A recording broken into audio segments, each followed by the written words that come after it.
Jason Cervantes. I am a powerlifter, and I've been competing for 4 years. And I worked for a nutrition company, been in nutrition, supplementation for 12 years now. I've been lifting in total since I was 15 years old, so about 15 years now. I got started like everybody else, maybe for sports, football, stuff like that. And the second I touched the weights, I knew it was something that I wanted to be the best at. The main reason I got into powerlifting was I went through Fire Academy. I lost a lot of size, a lot of strength, and I use it as a tool to get my strength back, because it always seemed that no matter what, in terms of if I was dieting or training like a bodybuilder, I always had a fascination with strength. If my strength went down, that was pretty much the only thing I cared about. So I had a close friend of mine who competed in a powerlifting meet who passed me up in strength, and you learn a lot about somebody when you see him work. And he was somebody who I saw have this hard work in his eyes. And for him to pass me up, especially because I was a little older, that really got me fired up. And I was like, man, if this guy's passing me up, I can't let that happen. And he was this national level bodybuilder who looked amazing. And I was like, wait, you're not a big, heavy 300-pound guy. How are you powerlifting?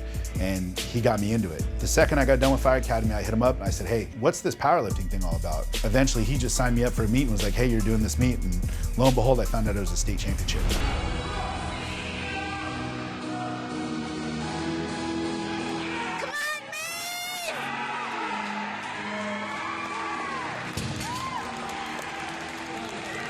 The hardship I found with getting to where I am and pushing past where I need to has always been patience. You know, your whole life, you can't wait to grow up. You can't wait to get a job. You can't wait to finish school. That fell over into powerlifting. That fell over into the outside life of family. You have to have patience because everybody's trying to pull at you from every which way. You know, you have maybe your friends who don't do that and they want you to go out and have fun with them, and you got to try and find time for that. And at the same time, you're trying to be the best version of yourself. And when you're training for something like that, it's really hard to maintain a balance. So I found myself sometimes training at 11, 12 at night just because I wanted to do both. And the thing I noticed when trying to push my strength to a new level or to get where some of the top guys were was really looking forward and being like, man, how am I gonna get there? And then you think about, how did I get where I am?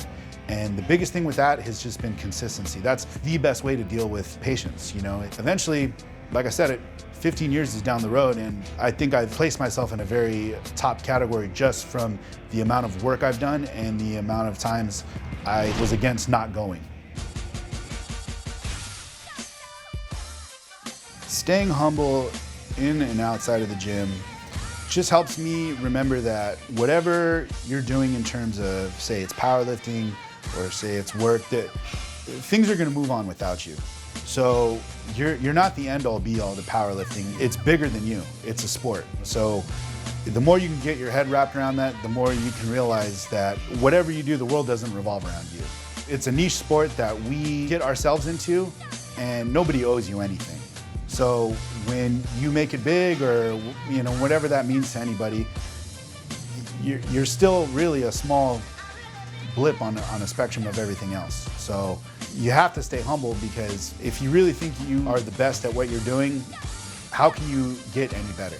You know, if you realize you got a lot to go, I think that gives you more room for progression and longer growth.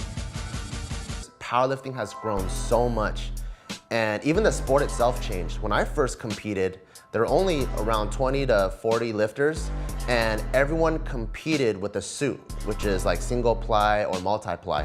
But now